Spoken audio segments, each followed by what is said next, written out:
All right, well, let's talk about those Twins, shall we? Twins Yankees put on a show last night, more like a home run derby taking place at Target Field. The fireworks guy couldn't keep up. He was putting in overtime last night. Twins start the bottom of the first with back-to-back-to-back home runs. Luis Ariz, Byron Buxton, Carlos Correa. You love to see it. Didn't we say yesterday that this 1-2-3, this part of the lineup was going to be ridiculous once they got warmed up, at least entertaining at the very minimum? They jump out to a quick 3-run lead. This was the New York Yankees, though, hottest team in baseball. They tie it up quickly, 3 apiece, and then guess who? Byron Buxton goes bomb shot, 3-run blast. Twins take a 6-3 lead over the Yankees in the second. Larnach says it's okay. All right, my turn. Solo shot in the third. All of a sudden, you look around, the Twins are up 7-3 against the Yankees. Target Field was just going bonkers at this point. Lock it up. Minnesota Twins, your 2022 World Series championships. Lock it up. It's over. Done deal. Dylan Bundy keeps them close for 4 innings, but then in the 5th, Gallo homers to start things off. Bundy gets yanked. LeMahieu homers. Yanks cut the lead to 2. Next inning, former Twins Aaron Hicks goes yard. Ties it up at 7-all. Yankees tack on 3 more in the 7th and 8th. The Twins let the wheels fall off in the middle innings of this one, lose this one 10-7. The game we expected the Twins to get into more nights than not at the beginning of the season when we looked at this team's roster up and down. Subpar pitching, great bats, smash the overs, a lot of double-digit numbers in the box scores. Twins lose the series 2-1, but hey, awfully entertaining, right? I mean, hey, we had fun, right? Yeah, remember when Dylan Bundy started the season on fire and everybody was just like, oh, man, Seems if like we can get this out of him, yeah. Oh, man, watch out. Watch out, world. Watch out, league. We're coming for you. I think what's crazy is you had the Yankees pinned down like they were on the ropes. But it was just way too early, man. I started looking at the TV and I was just like, dang, man, they still got to get through like 6 more innings. Like, oh, man, I'm not sure about this. And they showed you why they are the Yankees. But then from a Twins fan perspective, you're just like, why does it have to be the Yankees? Out of all teams, these guys. And that just kind of shows you, man. I was looking at a stat, and I think the Twins tagged the Yankees starting pitching for all that was said about them coming into this series. Good point. I think they tagged their starting pitching for something like 15 runs in this series. And they lose 2 of 3 of those games. Like, you got to win those. Against a team like that, you got to win those games. And that is just, that is an inexplicable loss. I mean, the first game, game 1, you'll give it to them. You're like, okay, they tagged Jameson Taillon a little bit, but okay, you'll give it to them. All right. Game 2, 8-1. You're not really expecting that. That was kind of an outlier of a pitching performance in this series. And then you're like, okay, cool. Maybe if you could try to sneak in there and and then when you get out to the 3-1 lead, back-to-back-to-back jacks for the first time in franchise history, you're like, oh, man, this might be something. I don't know. And then Byron goes yard again. You're just like, oh, man, this team is feeling it.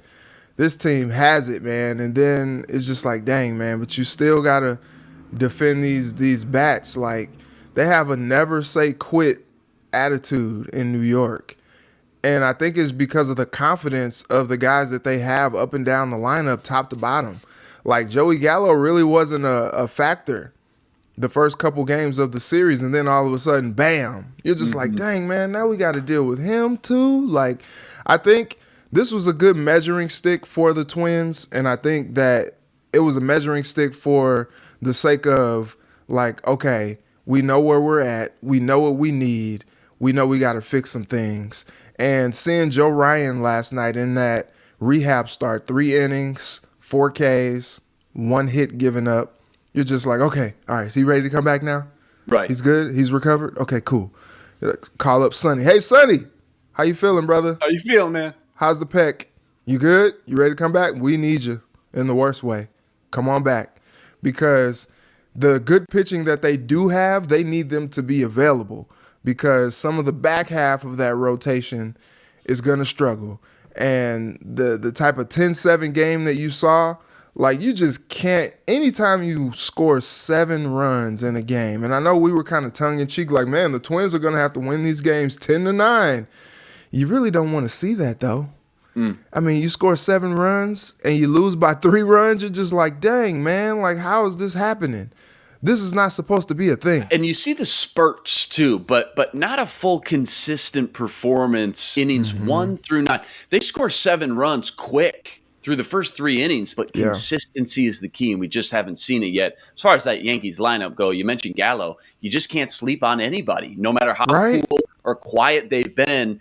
Any one of those 9 guys can go off at any single given notice, and certainly Gallo stepped up after he had been quiet the last few previous games. Yeah, Twins got smoked their first litmus test, remember, against the Astros 3.5 weeks ago. This time around, it felt like, okay, this team can hang with the best of the best, but they're going to need more pitching, Reggie, with all the injuries they've suffered. You mentioned Ryan and Sonny Gray coming back, but even with that, now that we've seen them versus a playoff caliber team, how badly do the Twins need to go get some sort of pitching help before the trade deadline?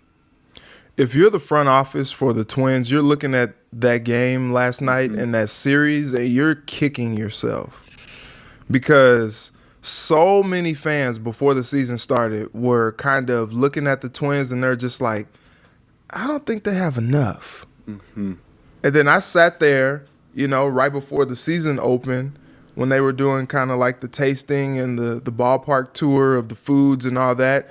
And I saw the Twins president get up and say, we expect this team to be a championship level franchise. We have championship expectations.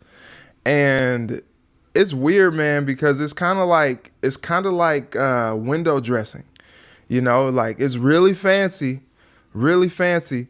I think what's going on with the Twins right now is like, when people live hood rich, like they got all these fancy things, like, you driving a Bentley, but you pull up to a mobile home, you're just like, oh dang, like woo, like I want y'all to see me, like when I'm out here in these streets. But then you pull up, you're driving a $300,000 car, but you pull up to a $40,000 house, and you're like, what's going on? What are we doing here? You're yeah, right. or you got this huge, beautiful house, lovely, elegant house, but the foundation is terrible. Like, you're not sure that when a storm comes, if there's a landslide, if there's an earthquake, like your house is caving in like this. Or there's no furniture anywhere. Like, you're just like, where are we supposed to sit, though? This is beautiful, but you're sleeping on the floor. There's no headboard, there's no bed frame, nothing. You're on the floor with it, And so I think what needs to be done is they need to take a long look at their inventory. They need to look at their prospects. Who are they willing to keep on? Who are they willing to give up? Who's a luxury right now? The Twins are doing all this, with fans having clamored for Royce Lewis to get called up. He got called up, got hurt.